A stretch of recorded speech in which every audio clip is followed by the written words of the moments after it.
na naman tayo for today's video. Magluluto tayo ng chicken bake. Nabubulol pa. So, ilira lang natin ito sa ating pot. Ayun. Ay, may ano pa siya. Diba?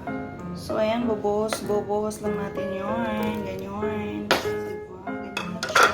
So, arrange mo na yan. So, ito nga pala ang ating mga ricados. So, may white onion, red pa to, violet, and tomato. Sige, lagay na natin. So, napakadali lang ito mga lodi kasi isa sa lansang mo lang iyon, di ba? Oh, buwangga. Tapos, meron pa tayong red. Ayan, kadali-dali lang. Diba? Ganyan lang siya kadali. Pagkatapos, ilalagay natin itong ating tomat. Ayan. Di ba ang dali-dali lang? Ayan, kasi hilira mo lang yan. Huwag kayo mag-alala, malinis ang ating kamay. At meron nga pala tayong frozen mixed vegetable, kaya sigurado akong makulay ang ating chicken bake for today's video.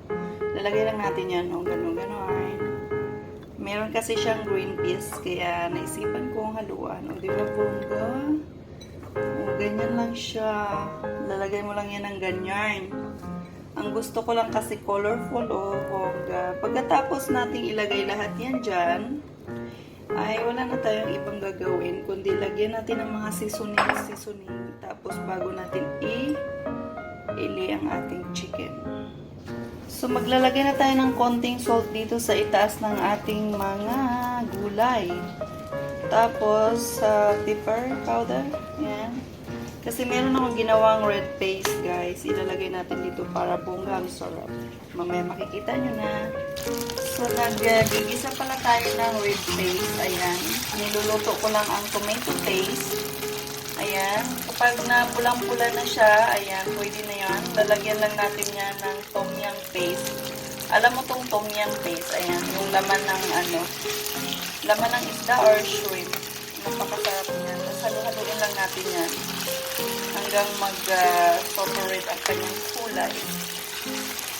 So, ayan na guys. Parang luto na lahat ng ating red sauce. Ang susunod natin ilagay dyan ay walang iba kundi ang ating water. O, diba? Lagyan natin ng tubig yan. Tapos, pakukuluin lang natin yan ng isang beses. At ilalagay na natin sa ating tray. Diba? Yan. Hindi ko na naglagay ng asin kasi yung tom yum paste, napakaalat na yun. So, yan yun. Doon lang ako sa gulay naglagay. Okay?